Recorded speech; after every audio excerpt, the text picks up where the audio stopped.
Сегодня мы проводим на прекрасной поляне Чучурмаран наш велосипедный фестиваль. Сегодня у нас большое количество участников велосипедного спорта собралось. Сегодня у нас 3 дисциплины. Это дисциплина кросс-кантри, которая в данное время проходит. Вот сейчас ветераны финишируют. Затем пройдет даунхилл. Даунхилл – это спуск с горы скоростной. И эндуро – это уже такая жесткая, это уже трасса. Снизу вверх уже будет гонять.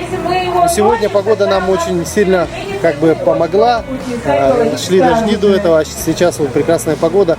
Участников очень много, хорошее настроение. Ну и хотелось бы пожелать, чтобы люди занимались все-таки спортом, вели здоровый образ жизни, велосипедным спортом. Ну и чтобы у всех было позитивное настроение. Спасибо.